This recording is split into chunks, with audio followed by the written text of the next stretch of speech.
What's happening, ladies and gentlemen? Welcome back to another episode of Thrylos International, your number one English source for all things Olympiacos. My name's Costa. I'm joined by me, myself, and I. I'm going solo tonight, live streaming with you guys ahead of the big game tomorrow against Braga from Portugal.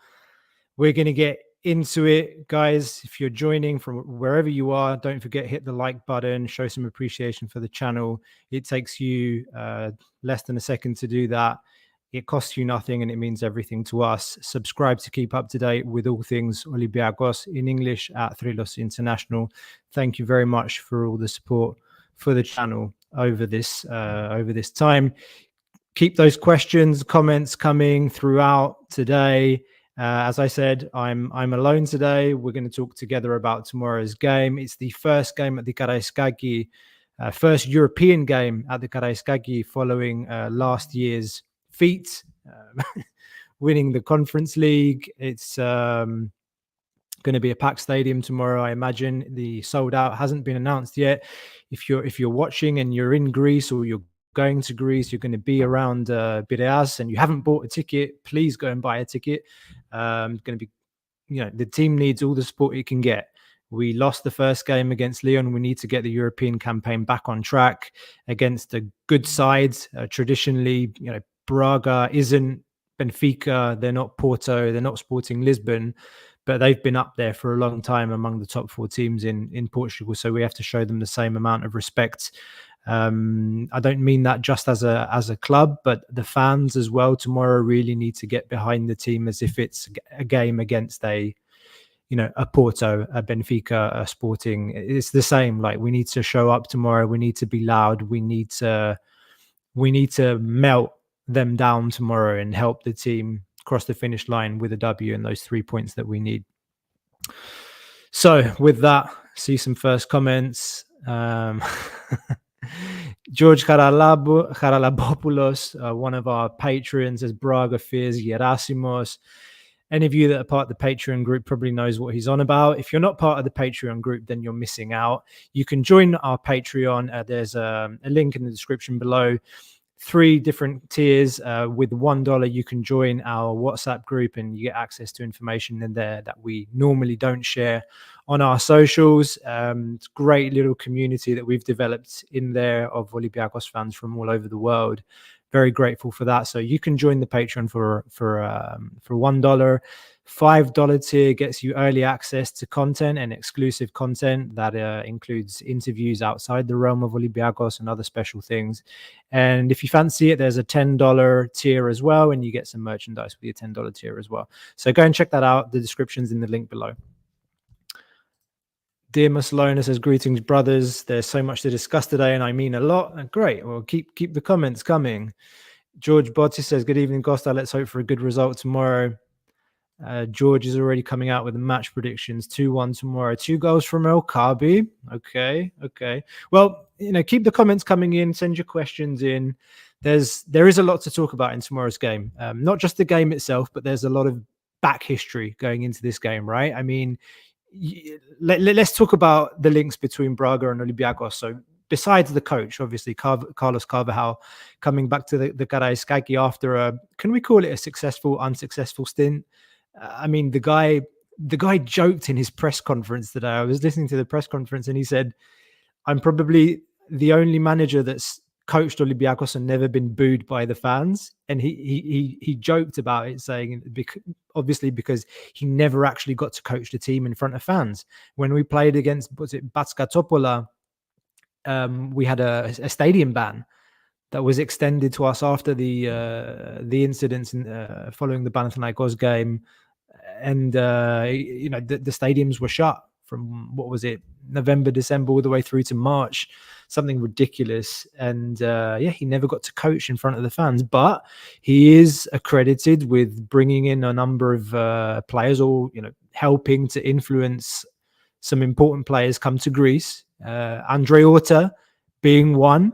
Andre Orta's coming back to the Karaiskaki. Last time he played at the Karaiskaki, scored 2 goals in a win against Ajax. That's good memories for him. There are other players linking the two clubs. Bruma, another player that's going to be on the pitch tomorrow. We expect to see him on the pitch tomorrow. Danger man for Braga. Ronnie Lopez played for Braga. Leandro Salino played for Braga. Hugo Vaiano, if some of you remember him, he played for Braga. Chiquinho had a little stint at Braga. The great Hassan Coca played for Braga. Who am I missing? Diogo Figueiras, Felipe Pardo, and probably the one that you guys are missing is Pedro Contreras, a former PAOK player, played a season at Olympiacos with us as well. So there's a lot of history between the two clubs, a lot of commonalities.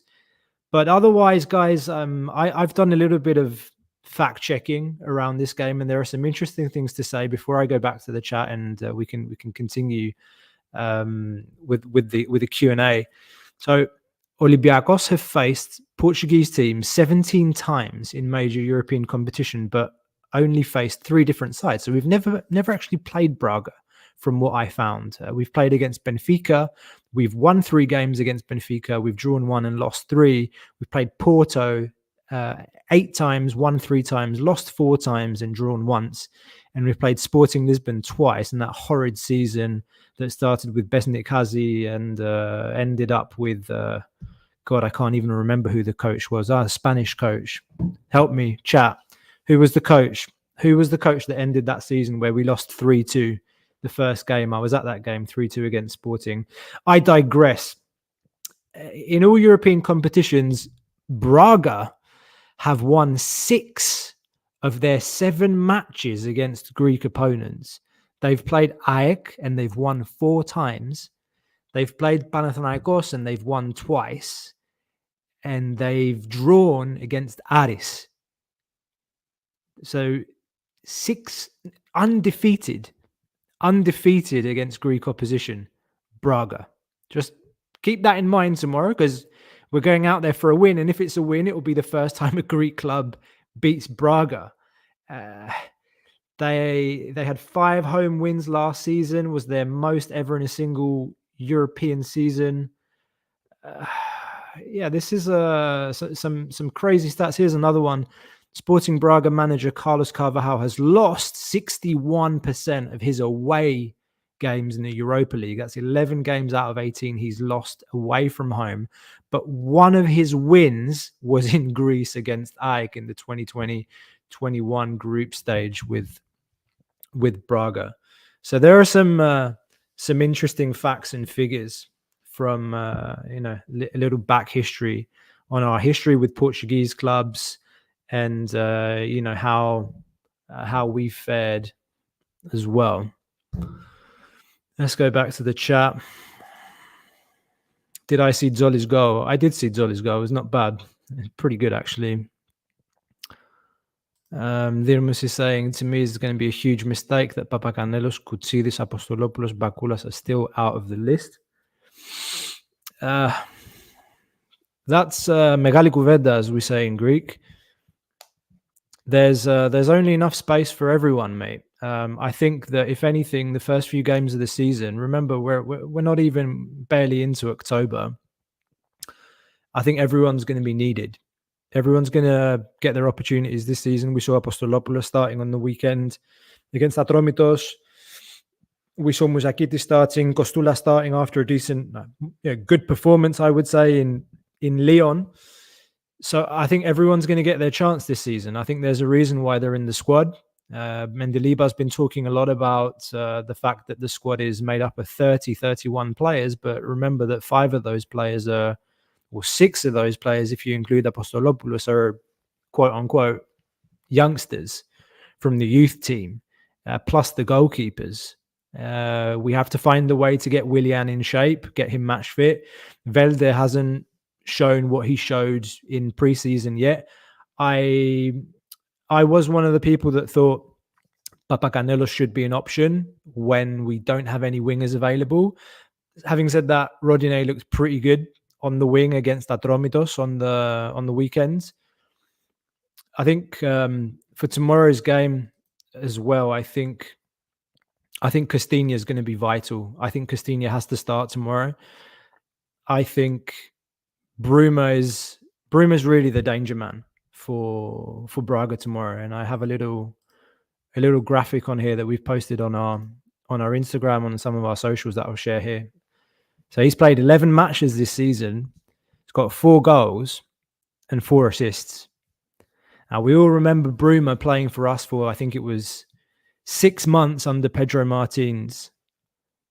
I think, some games he showed his quality. Overall, I think Olympiacos fans weren't crazy for him. But the thing with Bruma is, guys, if you think that, I think PSV had his rights at the time, they wanted 6 million. We didn't want to pay the 6 million, but we ended up paying 5.5 for Henry Onyekuru. So in retrospect, I think if you ask Olympiacos fans, should we have paid 6 for Bruma or 5.5 for Henry Onyekuru? I'm pretty sure 99.9% and 0.1% of silly people would, 0.1% of silly people would say Onyekuru, and 99.9% would say we should have paid the 6 million, 500,000 more than we paid for Onyekuru and got Bruma in. It is what it is. That's almost ancient history now. Yeah, but Bruma's the danger man, and I think it's important that we have Costinha at the back tomorrow. It was the first time we really saw Costinha. I mean, he's been coming on for little cameos towards the end of some games, and he's looked a bit shaky. I think against Atromitos, I at least finally saw glimpses of why this player was considered and voted the best right back in the Portuguese league last season. He's very athletic. He's strong. He likes to drive forward. He's not afraid to run at defenders, like one step over, push the ball, accelerate, and get a cross in. He doesn't have the technique of Rodinei by any means, but he's younger. I think he's more tactically astute when it comes to his defensive duties as well. And we're really going to need that tomorrow. And that's an important question in terms of how do we set up? Gelson Martins, Yorgos Masouras are both ready to play.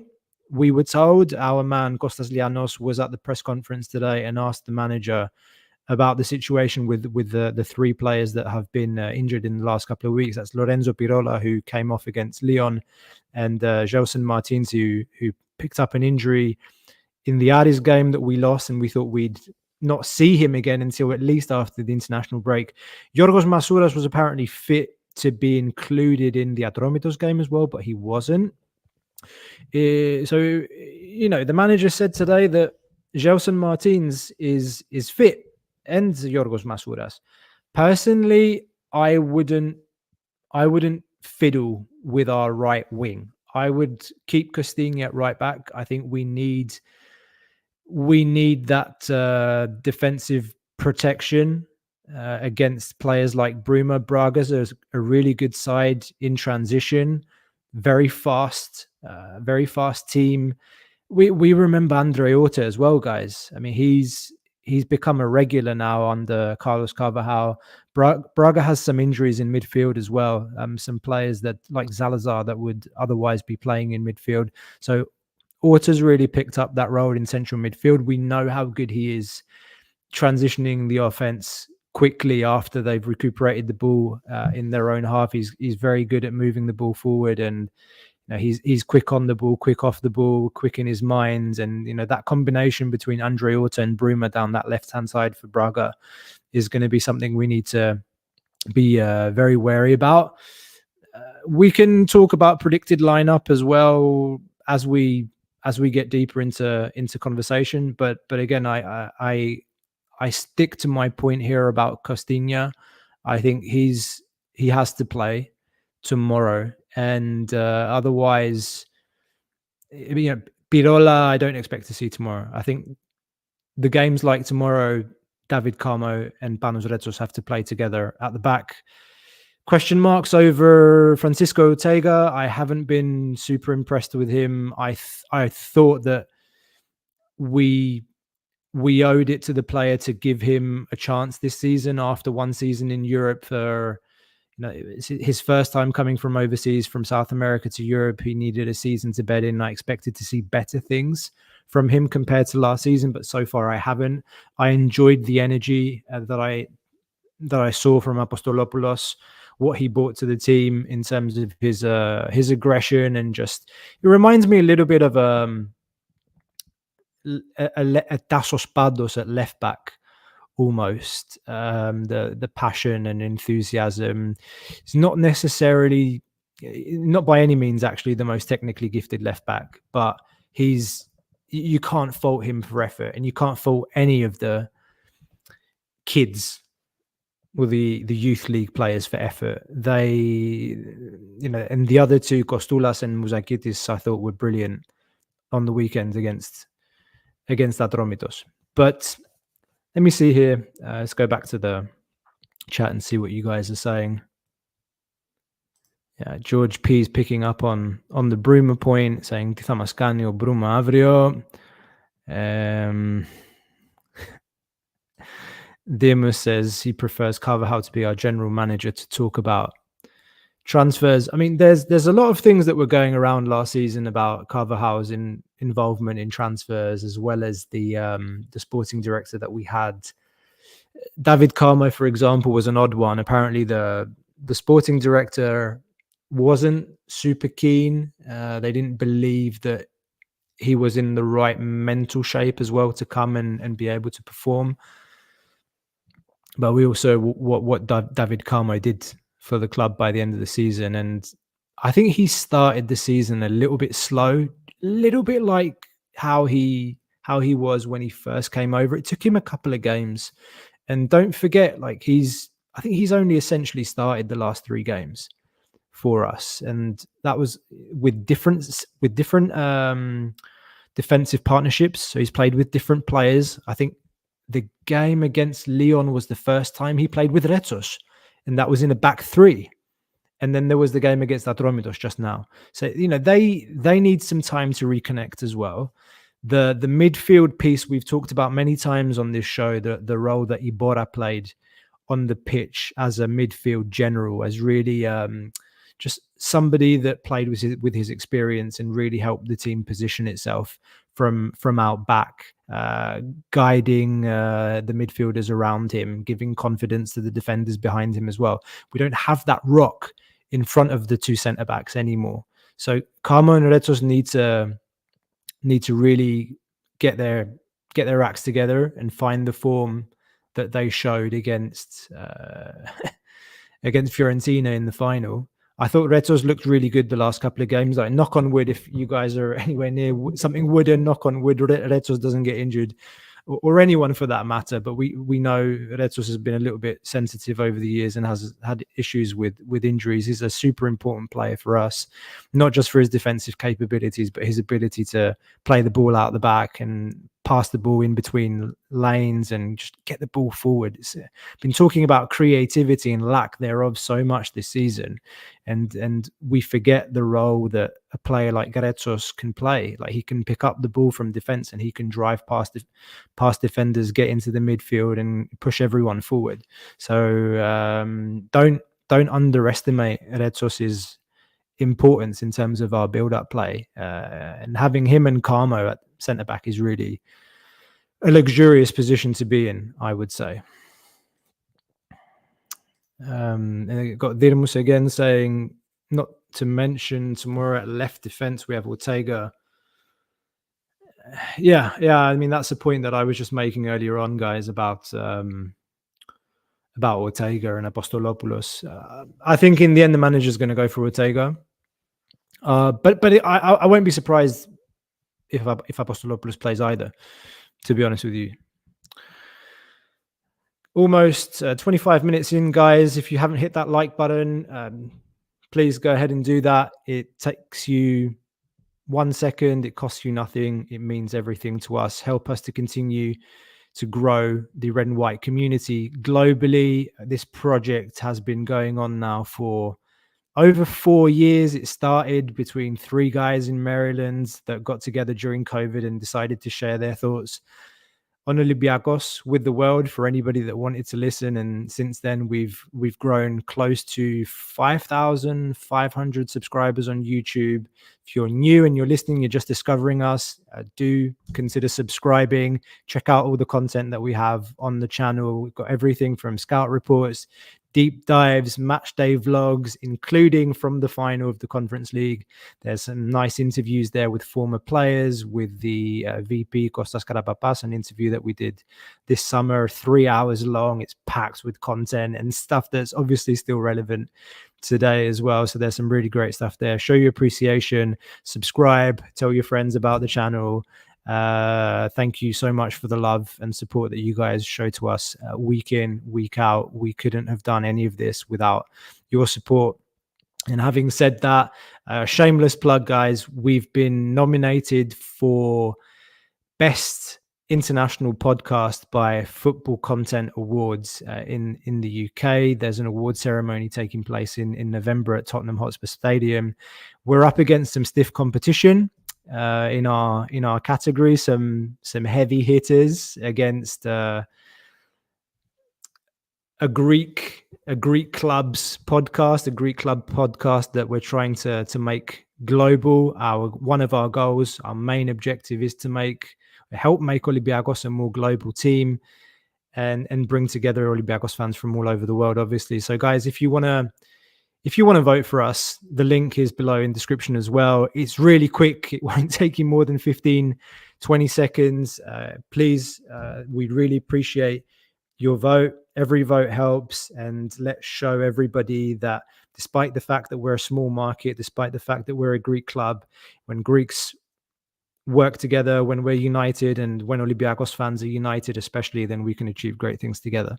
So please show some love and appreciation. If you haven't voted already, go down and vote. Grab your girlfriend, your wife, your boyfriend, or your husband, whatever, your yaya, papu, cousins. Go and tell them. Grab their phones. Go and vote on Football Content Awards and vote not Gate 7 International anymore. Thrylos 7 International for the best podcast category in the international sphere. Thank you for bearing with me on that front. Got GS says, who was the young centre-back we sold them for a pittance? That was Hugo Viana. I mentioned him earlier. That's probably a player that we didn't have a lot of patience with. Yeah, Brazilian, you're right. Hugo Viana. I think he then had a horrible injury at Braga, and his career kind of dwindled after that. And I think he went back to Brazil. But he definitely had a couple of good seasons at Braga. I remember him. The club didn't have patience with him. I think he was there during the time Paulo Bento was around, if I'm not mistaken. What else have we got here? Yorgos Mourzanos says he believes Apostolopoulos was atrocious against Atromitos, basically in every match he's played. So, okay. Fair enough. What I've said about Apostolopoulos is that I think he's technically not there, but in terms of effort, is a player that will do what the coach asks him to do. If he asks him to play hard, play aggressive, stick to his man, defend well, I think he's probably a player that could play in a three-man defense on the left side. Yeah, he's not a player that's going to play a pinpoint cross into the box. I mean, we've been spoilt for left backs at Olympiacos. If you're old enough like me and you've had the opportunity to see players like Yorgatos back in the day, then, for me at least, everybody else since then has been below that. Okay, we've seen Arthur Mazwaku come through Olympiacos, one of Labros' favorite players. My co-host Labro, big ups. Had Didier Domi, Tsimikas in his heyday was obviously very, very good. He deserved to get his move to the Premier League. But okay, yeah, it depends what your benchmark is, Yorgo. Keep the comments coming in, guys. Yorgos Mourzanos, no, he was talking about Viana, not Kinkue. Who would I start on the wing?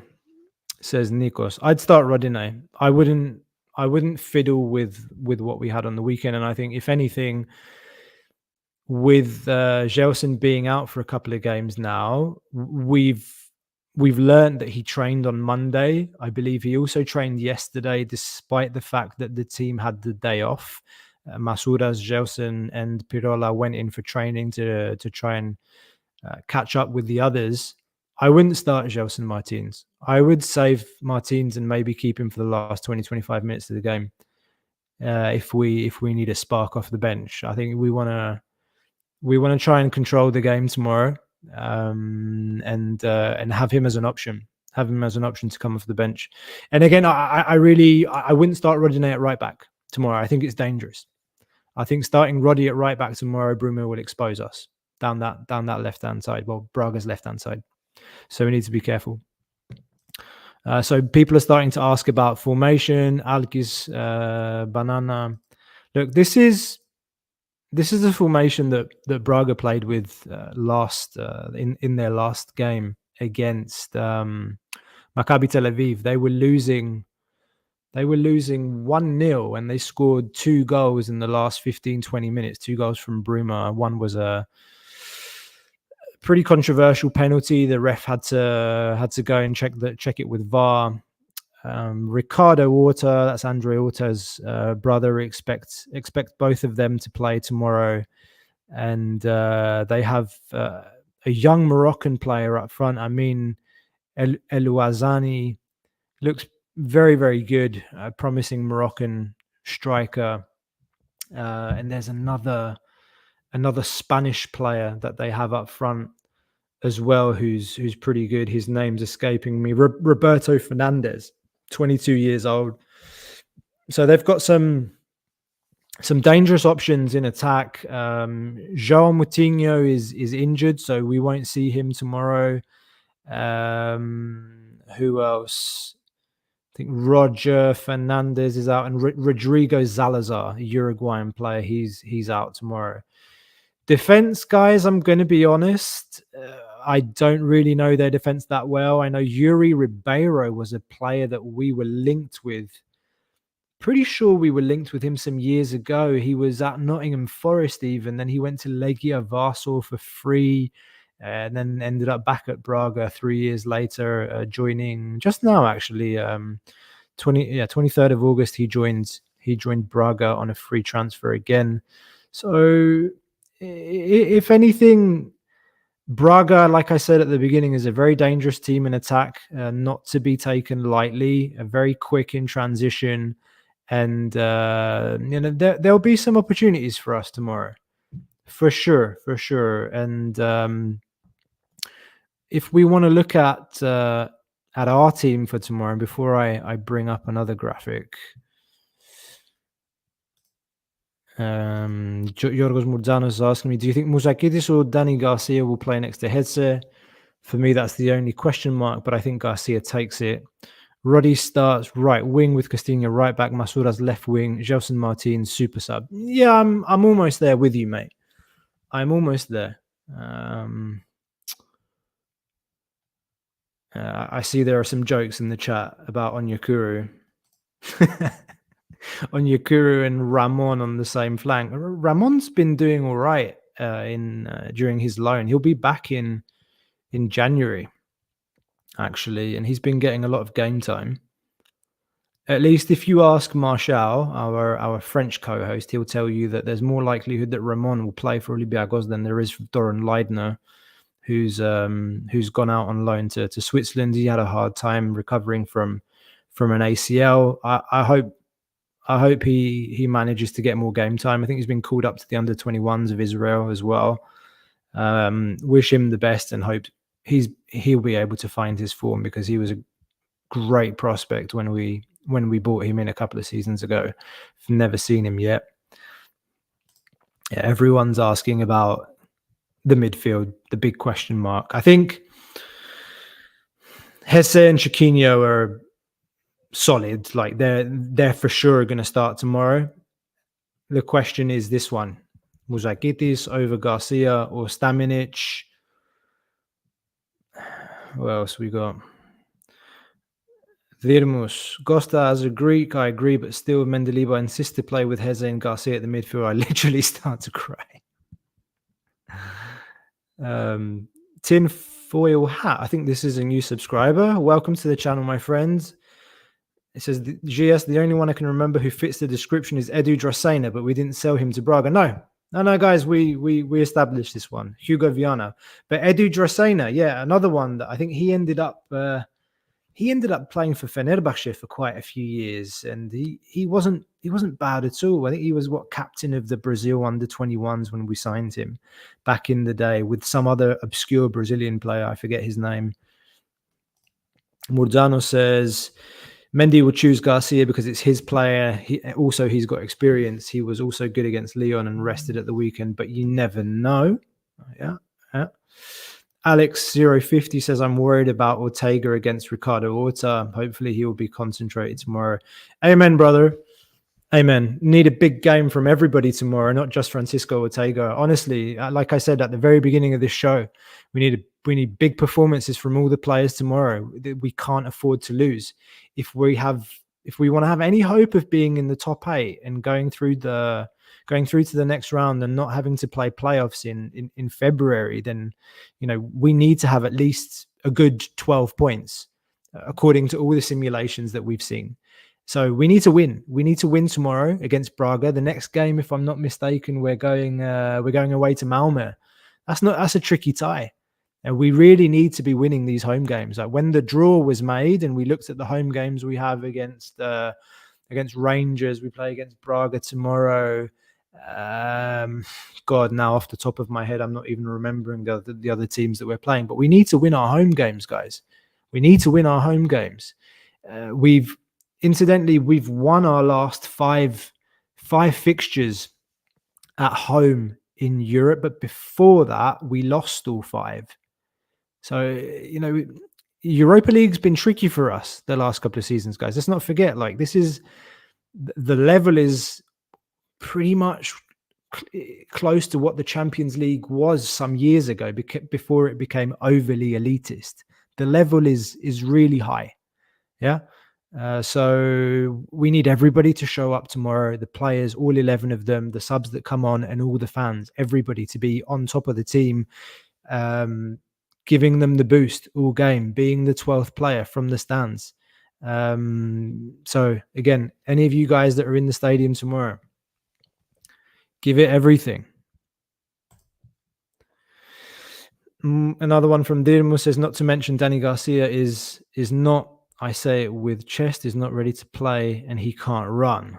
Okay. Carapapas has said he only wanted Horta. Are you talking about the interview that he did? And I'm not following there. Yeah. What else have we got here? Seeing what Mendy did with Rezos at Lyon, he'll start Masuras versus Braga. All right, I'm just going to do it. So this is my predicted lineup tomorrow. Let me get rid of that. So I think we're going to go Zolakis in goal, Ortega down the left, Rodin. I forgot to edit that. Costinha on the right, Rezos and Carmo centre back pairing. So that's the back 4 for me. And then I've gone with Hedze, Chiquinho, Muzakitis midfield. I've heard a lot of talk over the last couple of days about how the team's getting shorter, particularly with Muzakitis in there, and the fact that the manager seemingly always likes to play with a big man in midfield, a more enforcer type profile. Costinha's not short. He's pretty good in the air.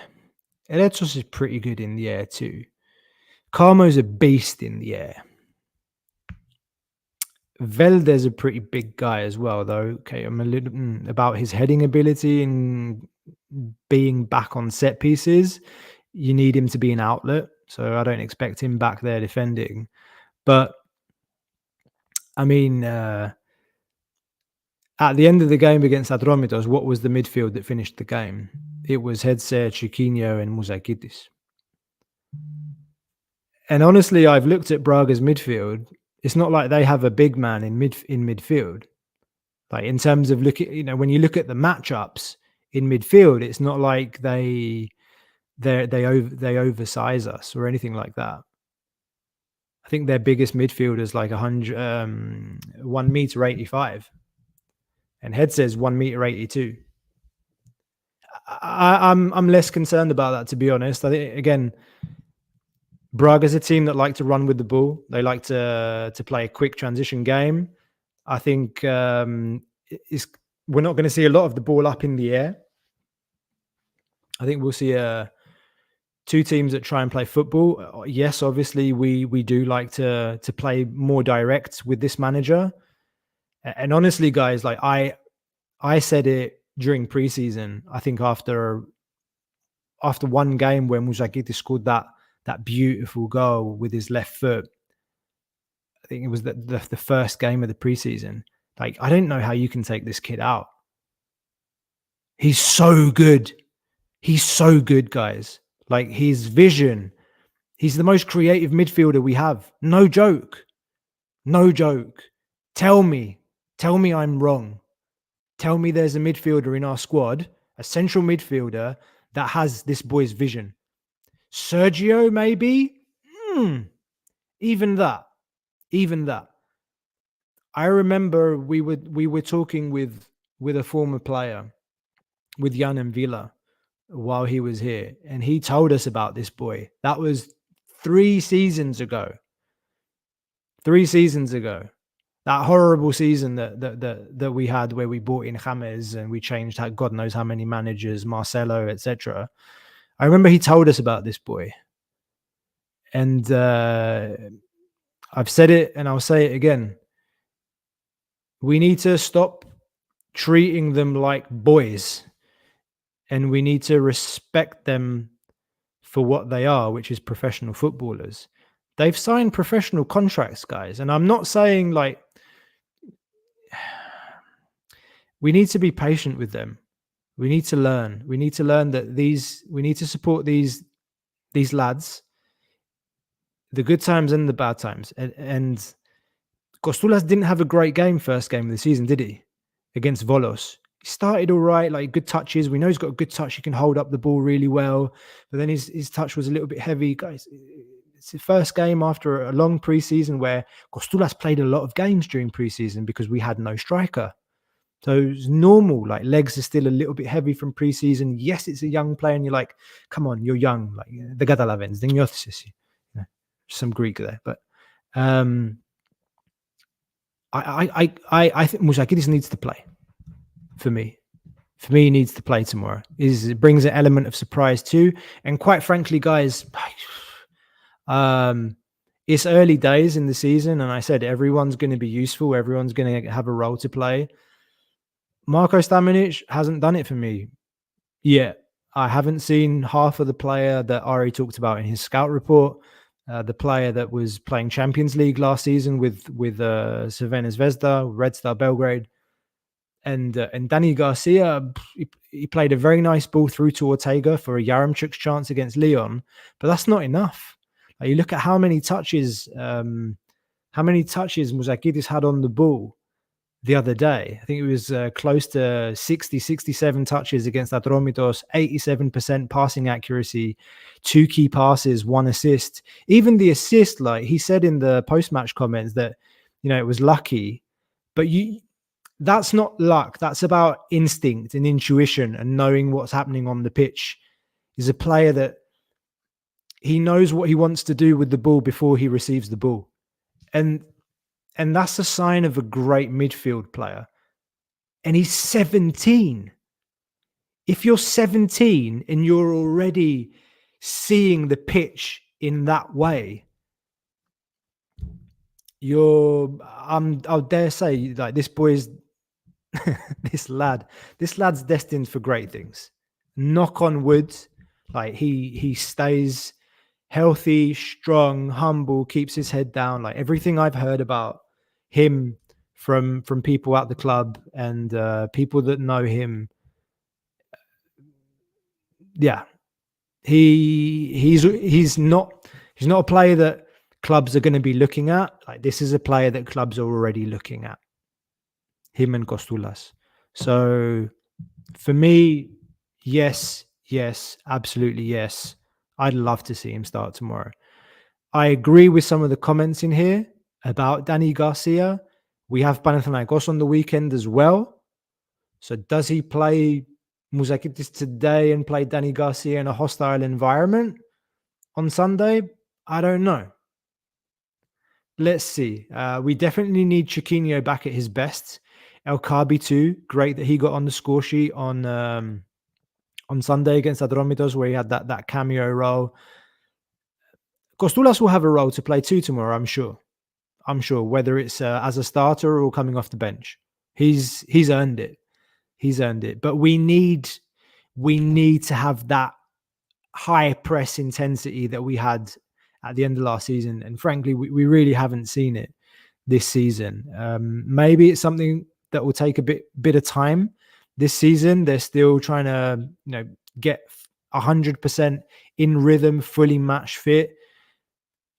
But Chiquinho and El Kabi are crucial there. If they're not doing the job, then Hesse's contribution to the press and the counter press is negated too. That's the thing about a team that plays with the high press and counter press tactics. You need everybody to do it. You can't just, if one shield of the phalanx fails, then the whole thing fails. You break the press, you're exposed to a quick transition attack, particularly down that left flank with Ortega. Danger when that happens. So let's see to what extent we see a better approach tomorrow on the press and counter press. And last but not least, I've gone with Velde in the lineup today. We haven't heard anything about him being injured. There was talk about him coming off at halftime against Adromitos due to injury, picking up that like a blow to the head from when Houtesiotis clattered into him and he won the penalty. But this is the type of game that we bought him for. This is the type of game where he's going to have more space. Ari said in his deep dive that it would be complicated for Velde in the Greek league, where we play against low block and parked buses. And yes, that's what we've seen so far. He struggled in the games in Greece. And it's in these European games that we expect more from him. And I think if he doesn't start tomorrow, it starts to be a bad signal to him as well. He's a player that we played a fairly significant amount of money for too, as well. We made an investment in this player. Willian's not fit to start 90 minutes. I'll be surprised. I'll be surprised if Willian starts tomorrow, particularly with that knock that he picked up as well. He's lucky he still has his ankle in place. I don't know how that wasn't a red card, even after the VAR check. Still, Greek football still got a long way to go there. And Masouras, I think Masouras may have a role to play coming off the bench tomorrow as well. But I do think Velde will start tomorrow. That's a point. Alex 50, thank you, says Apostolopoulos is not even in the squad for tomorrow. So 100% Ortega will play. Biancon is in the squad, I believe. So if there's an issue at left back, it will either be Biancon or Castagna or Retos. Anyway, let's just hope Ortega gets through the game tomorrow and he has a good one as well. George Botti says Retos is a great ball playing defender too. He had a lovely cross against Lyon. About Carmo, Nottingham Forest bought him and gave him to us on loan for this season only. We'll see at the end of the season, my friend. Nottingham Forest owns him. We all know who owns Nottingham Forest. If anything, Marinakis is calling the shots on that one. I don't know if you heard what he said in the interview that he gave after the draw, but he pretty much referred to Carmo as our player. whether he meant our in terms of the global network or Olympiacos. You can interpret that what way you will. But there's a lot of things to consider, and I think it's very early to be talking about next season. Yeah, will Murillo get sold by Nottingham Forest? If Murillo gets sold, they're down a left-footed centre back, and it would probably make a lot of sense for Carmo. And believe me, David Carmo wasn't born with Olympiacos posters in his room. Like he grew attached to the club last season because he was coming in to join Olympiacos on a huge downer. He was playing with the B team of Porto in Portugal. He was psychologically too was a bit of a wreck when he came in, but we together we managed to bring him back to the top, let's say. And he tried to break into the Porto team. Promises were made, promises were broken, and he came back. And I wasn't surprised that he came back. And again, whether Forest bought him, who spent money, I don't think it's a conversation for now. According to Foss newspaper, says Alex, we're close to signing the Atromitos left back Athanasiou. Yeah, I saw some reports about that as well. I'm not sure how hot or cold I am about him. He looked okay in the game that we played the other day. Got a decent left foot. He's not afraid to get forward, but Olympiacos is Olympiacos, guys, and Atromitos is Atromitos. Olympiacos is Olympiacos. Markovic. But don't think Mythicus reminds me of Markovic. Yeah. He actually made a transfer. He went somewhere. He left Partizan, and I'm not sure where he moved to. Yeah, that's an interesting one, Dirmus. I prefer Retsos Koutsidis or Karmo Koutsidis at centre backs. Well, Koutsidis is a very interesting player. He's very tall. He's fast despite his height. He's very good on the ball. I remember there were some great passes he'd play out the back over the top of the opposition defenses. He's a modern centre back in every sense of that word. Like I think at least I would have him higher up in the rotation than Biancon, for example. No disrespect to Biancon, but really, does Olympiacos need more than 3 centre backs to play in the Greek league? You need your 2 main centre backs, your centre back partnership, plus 1, and then a prospect. 4 centre backs in total. And we've got Retsos, we've got Carmo, we've got Pirola, we've got Biancon, we've got Toy, and we've got Koutsidis. We've got 6 options. It should really be 4, in my view. Why did it change to Thrylos from Gate 7? It was time. It was time to change it. Carlos Tomano. Hello, my friend. Long time no see. Where have you been?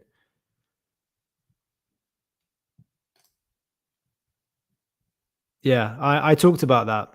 Exactly. So Bruma wasn't good enough for us to spend 6 million. Let's stay with the mighty Willian now. Dax. Yeah, you didn't join at the beginning of the show, my friends. I don't know if you remember who we ended up paying 5.5 million for after we decided not to pay 6 million for Bruma, our good friend from Nigeria who decided it was a great idea to spray paint his hair green after losing to Ludogorets. The mighty, the infamous Henry Onyekuru. That's one for the record books. No, that is not Niakate from Nottingham, George. Niakate from Nottingham went to Lyon for about 32 million euros. Yeah. Believe it or not.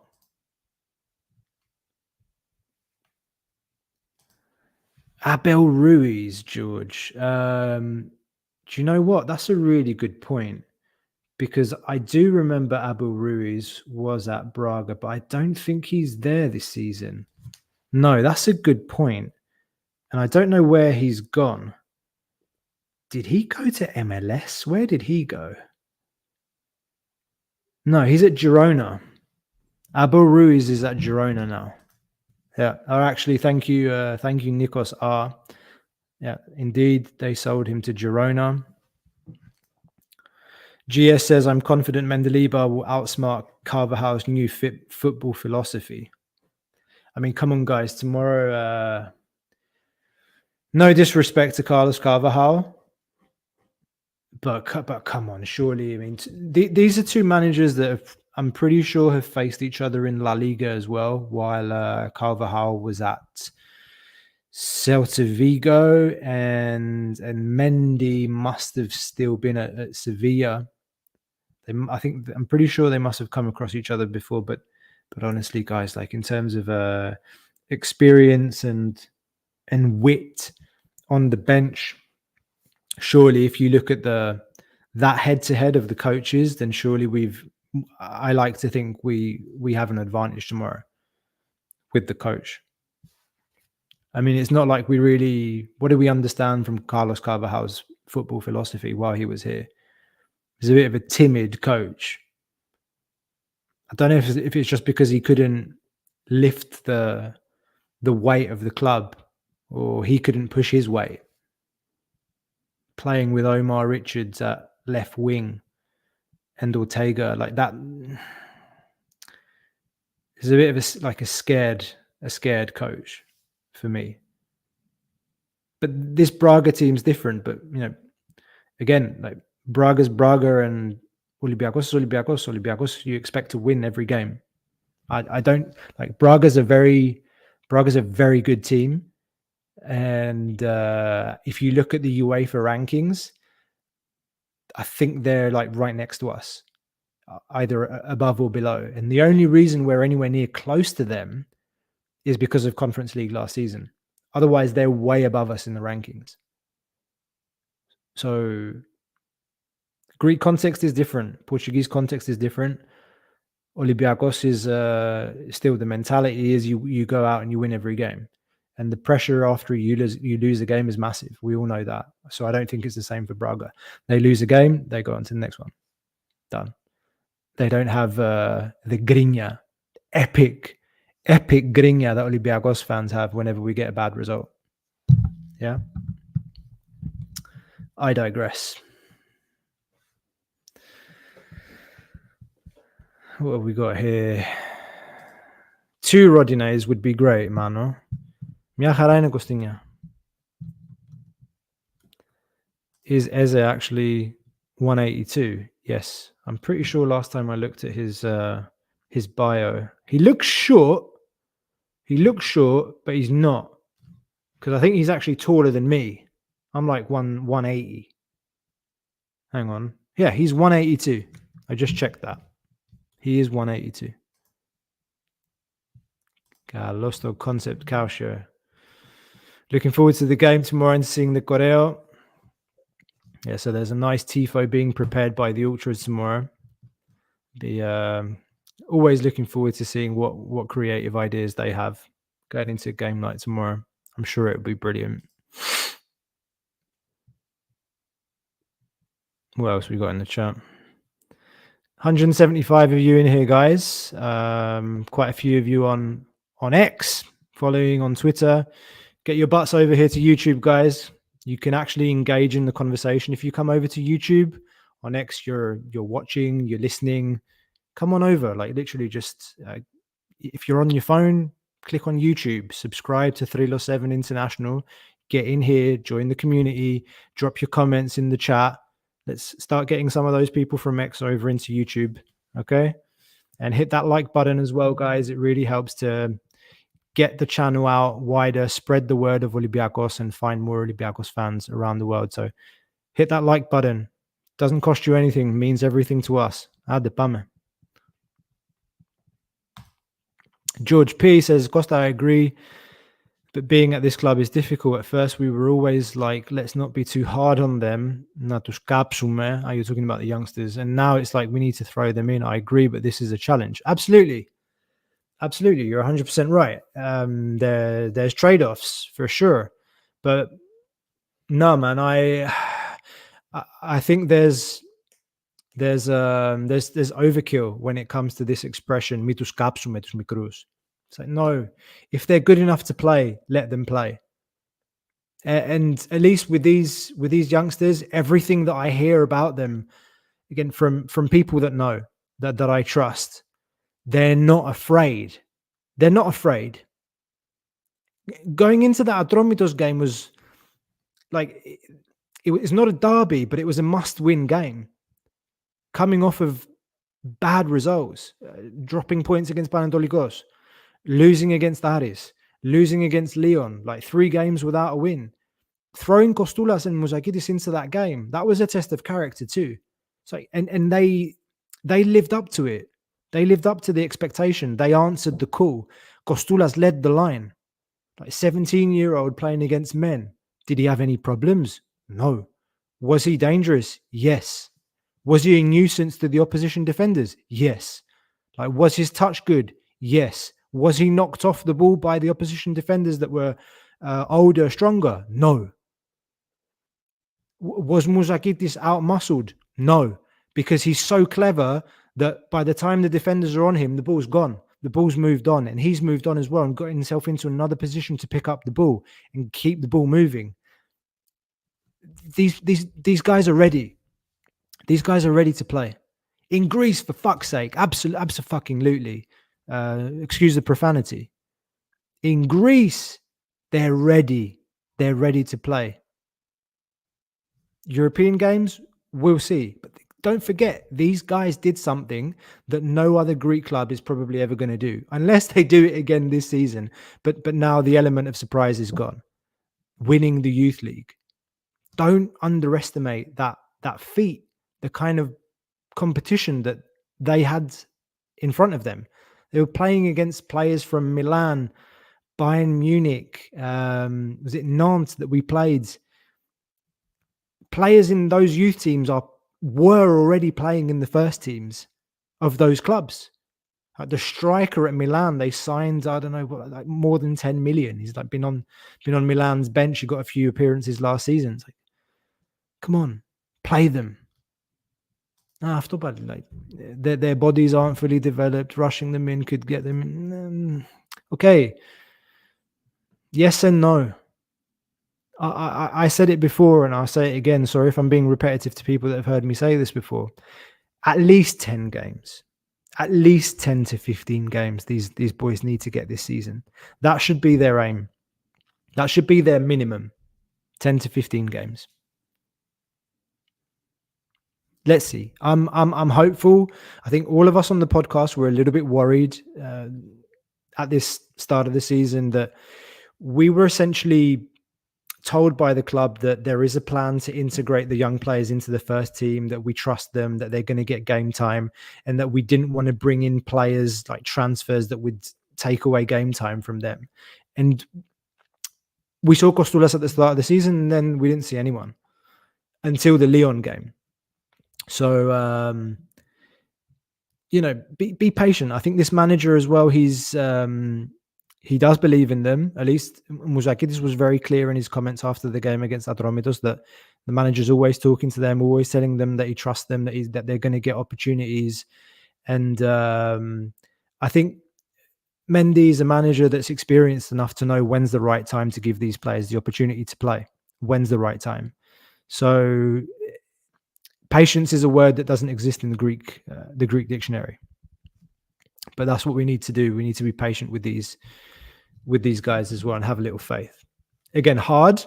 We're demanding fan base, but if we're thinking rationally and with reason, that's the answer for me.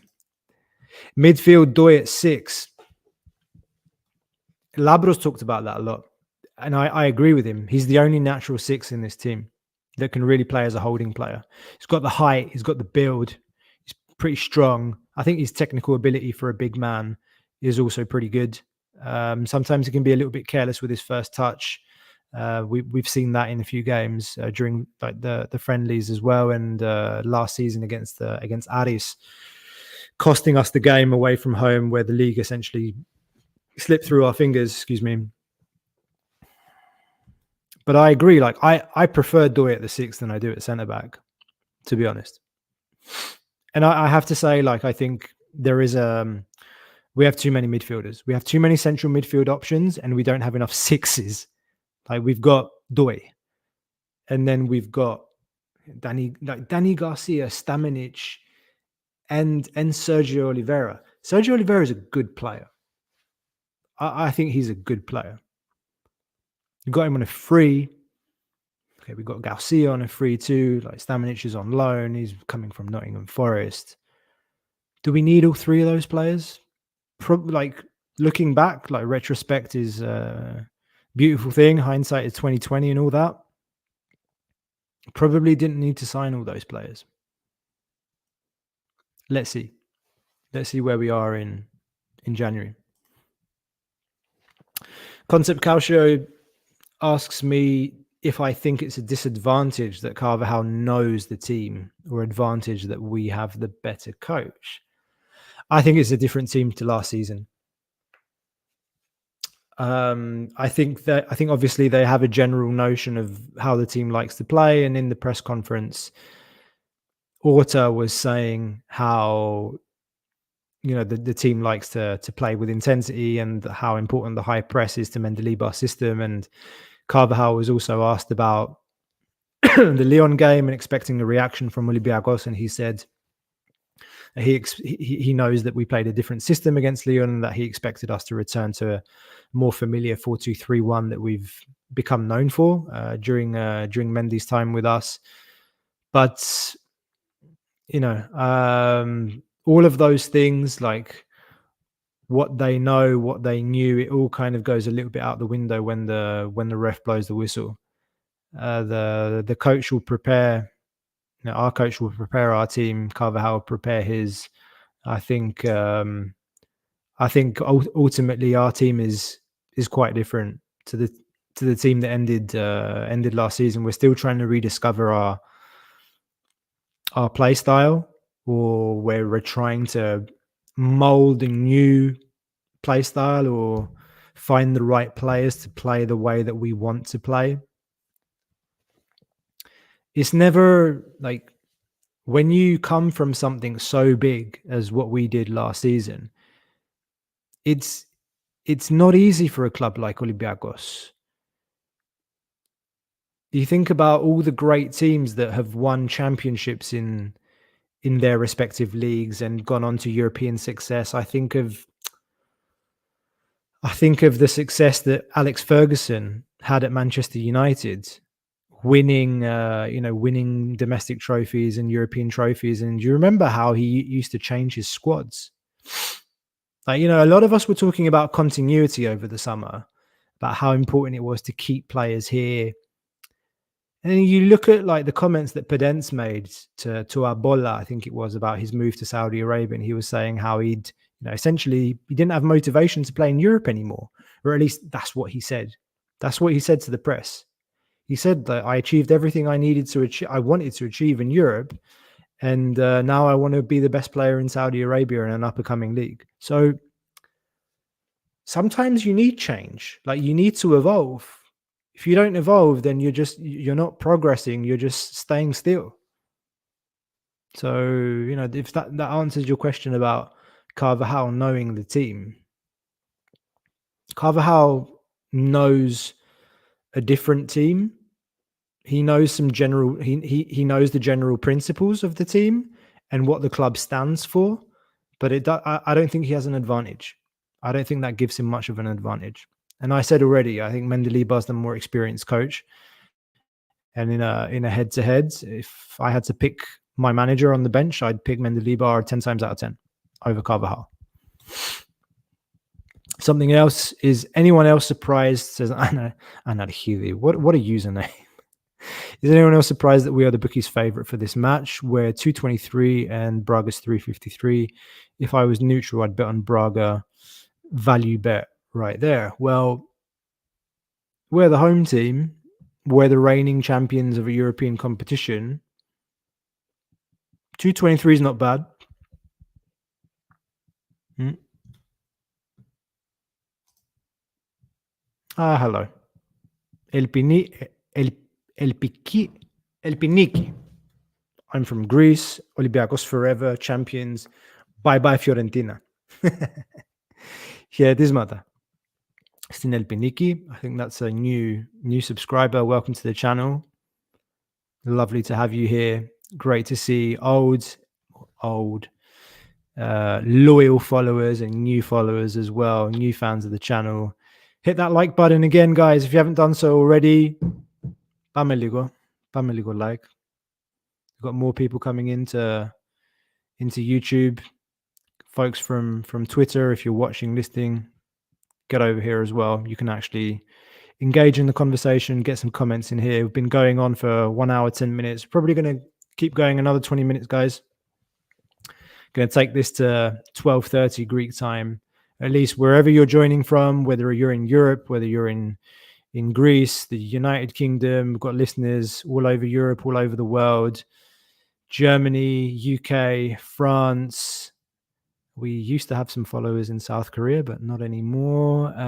We've got people listening in India, and must be Greeks everywhere. Wherever there are Greeks, there are Olympiacos fans. Big ups to the United States, East Coast, West Coast, the New York fan club, if those guys are listening as well.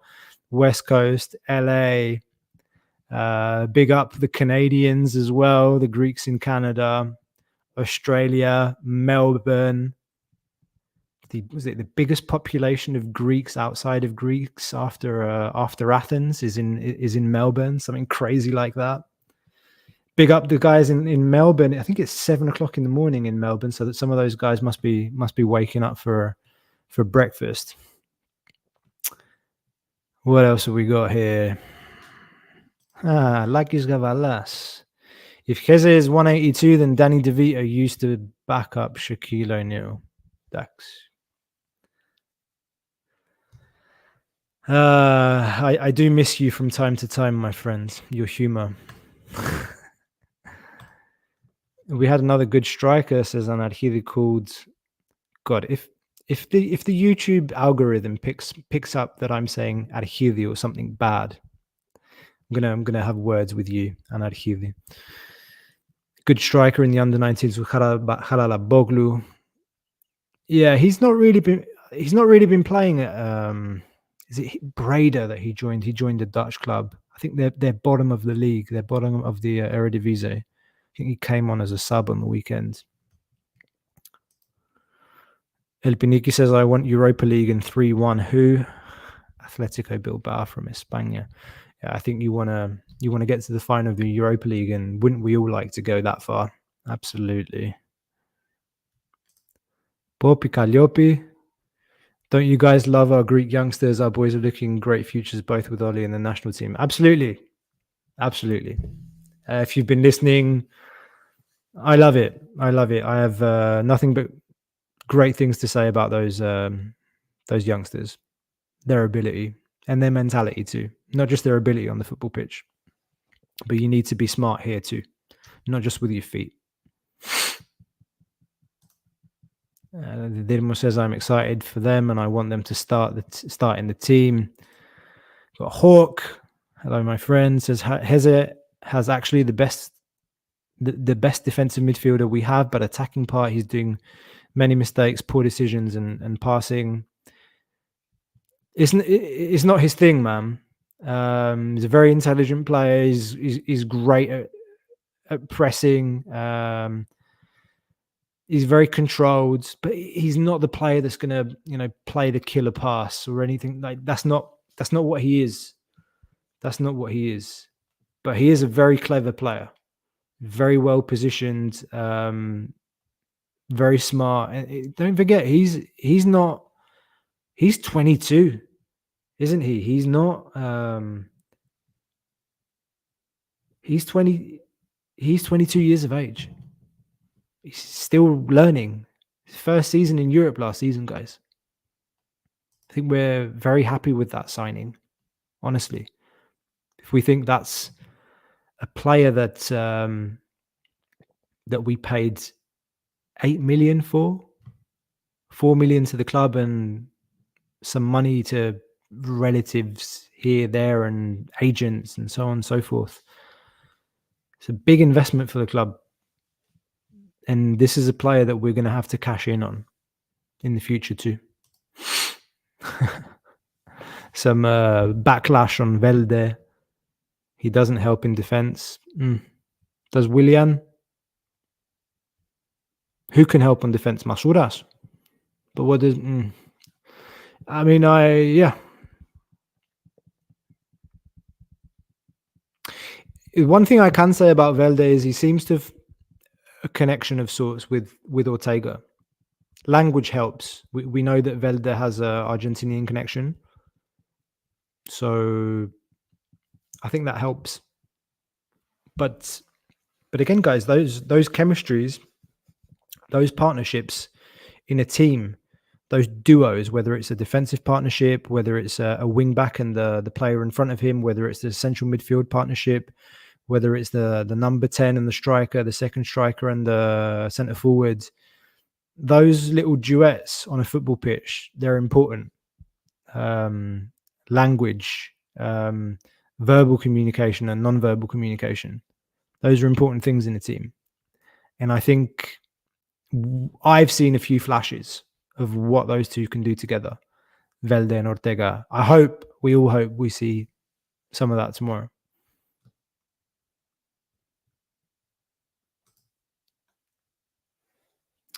Zanis Saragas, Kaloston, says, the things is, if the main core of the team isn't stable and productive, then young guys can take big hits and criticism if they don't perform well as subs. I hear that.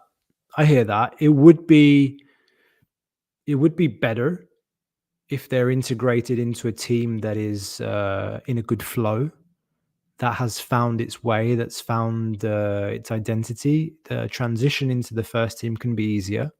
I agree with that. But at the same time, again, in Greece, we saw what they did on Sunday. I think that they gave a boost to the team. The energy, it was intoxicating in a positive way. The energy that they brought to the team. Kostoulas leading the line, and Mouzakidis just being buzzing around the midfield and getting into good positions to pick up the ball, looking for the ball all the time. But I take that point, and I think it's an important one. But it shouldn't be a hindering factor.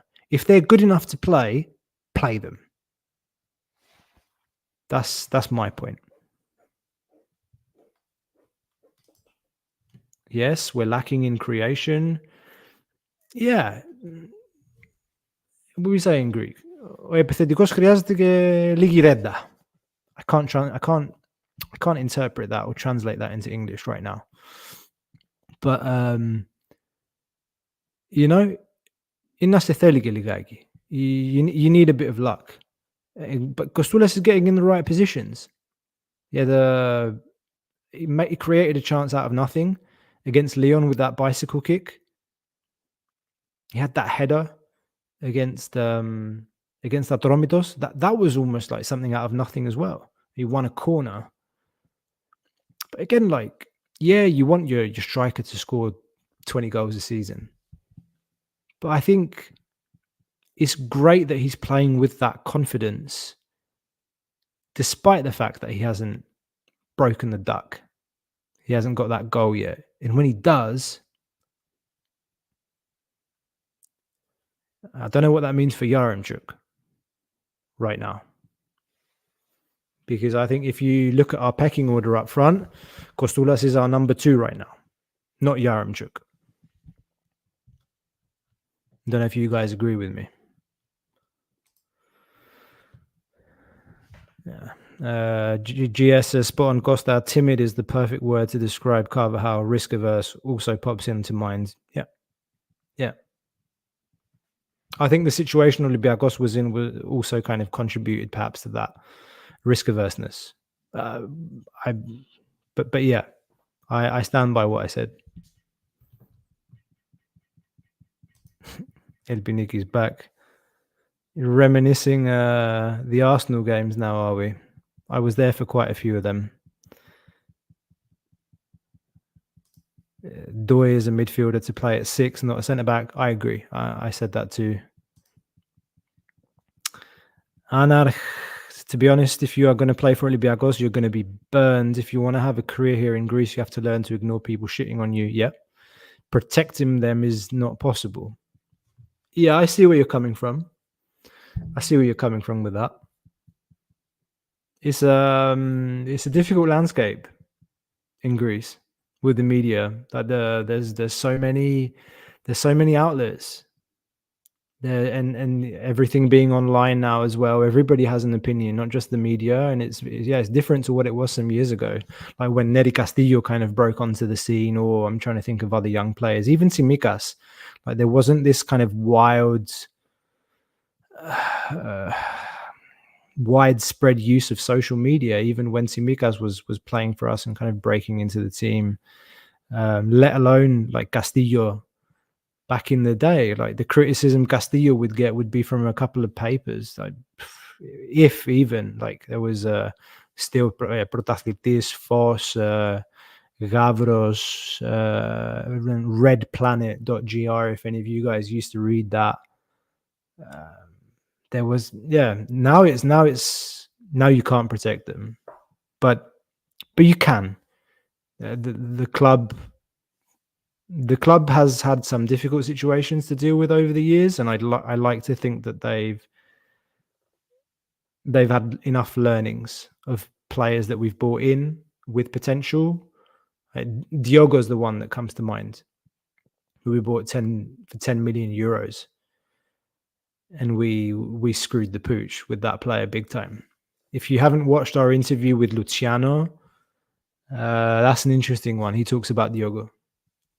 Like he made mistakes too, don't get me wrong, but when you invest 10 million euros, you need to protect your investment as well, and that means help off the pitch for a young guy like that coming from across the world to come to Greece by himself. Yeah, but it's a little bit different with our academy. I have a lot of faith in our academy staff. I think there's a very good program there, very good system in place with people with know-how and knowledge. Jose Anigo has, I think he's done a great job with all the other people there over at the academy. Some people that you'll never hear of: Vasilis Nanos, Thomas Benedet. So many people. Like not to mention the obvious Christos Ilaidopoulos, who one day will be Olympiacos manager. I'm sure of that. And it's no coincidence that Mendilibar's accepted him to come on as his assistant. It wasn't, you can't impose that. The manager has to accept that. And there are reasons why. A lot of comments about the youngsters. Bakulas is far better than Garcia or Stamenic. Yeah. Papacanedos is far better than Velde. Everyone will get their chance. I'm pretty confident about that. And if anything, Mendilibar showed that he was a fair coach. He showed he was fair last season. I was a little bit worried about that before the Atromitos game and before the Lyon game. I thought he wasn't afraid to play Apostolopoulos when he didn't have options last season. Has that changed? Has he become a bit timid? Because that would be a really bad signal. Because if anything, from what we saw, Mendilibar is not a timid manager. He's not afraid. So when I see like more defensive formations, some things that are uncharacteristic of him, that worries me. But some of my faith was restored this weekend. Okay, obviously it was a good result. Risky what he did, but it paid off, and he wasn't afraid to take the risk of putting the youngsters in there. Λίγη υπομονή, παιδιά. Patience.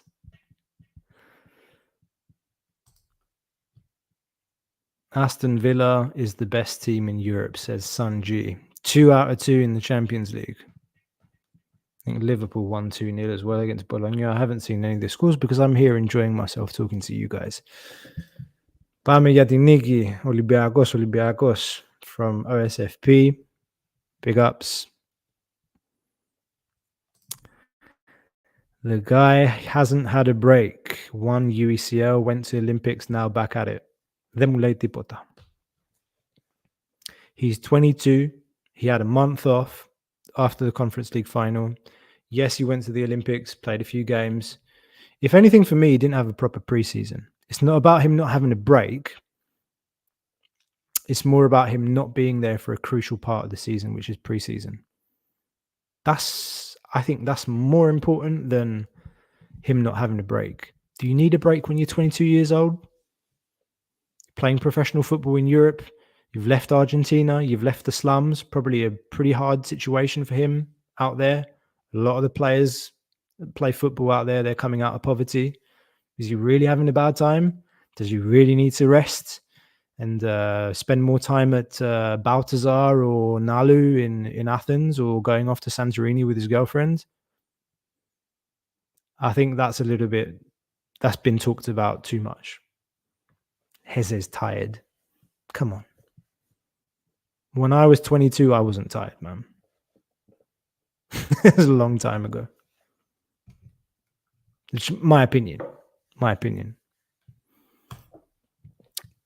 Akis Kalimanis, greetings, Costa. From Athens, we're probably missing some quality compared to last season. I'm really expecting something more from the transfer window, but I feel that at Karaiskakis we can beat anyone. And that's the mentality that we should have as a club. That's the way it should be. Karaiskaki should be a fortress. I remember that back in the day, you'd play at home and you knew that whoever's coming, we're getting a result. They're leaving here with their heads down.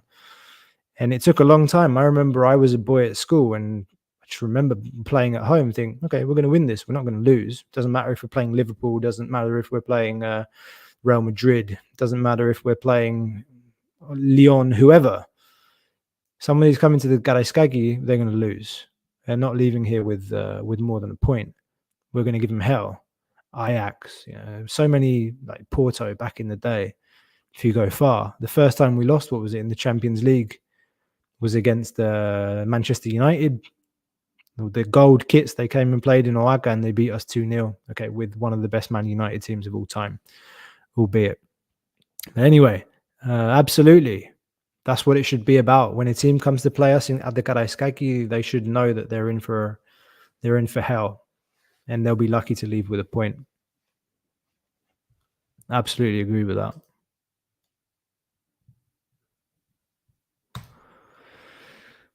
GS is in agreement. So duets or team chemistry is what people don't look at. We scrutinize the individual and say, this guy is slow, this guy doesn't defend, etc., etc.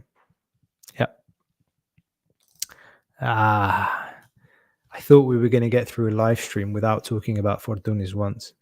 What we got here? Hawk says, also Fortunis, he doesn't help many times at defense, and we all know that, but the creativity he has and everything he did in offense was great. Sevelde needs more time. Agreed. Then someone will say, why are we comparing Fortunis and Velde? Which would also be valid.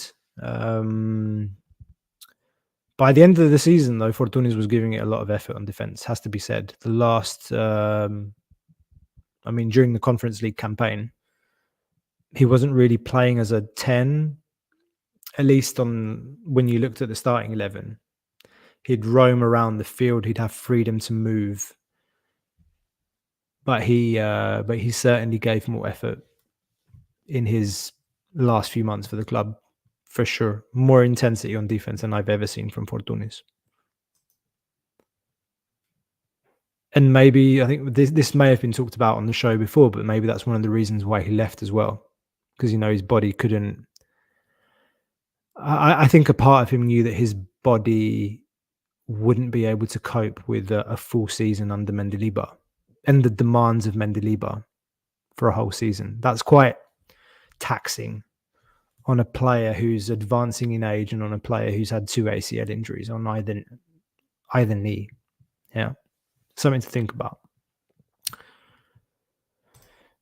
GS says the team is incorporating new players in key positions. We need time to gel and have that team chemistry. And the point we were making earlier.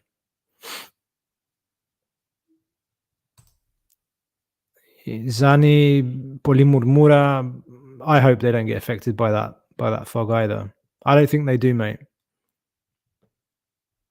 I don't think they do. And they have good people around them too.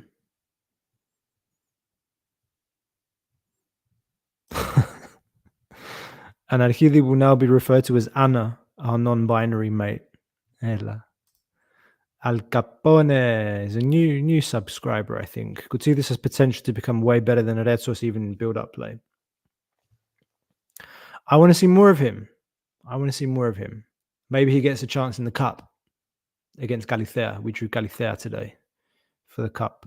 Maybe he gets a chance in the cup.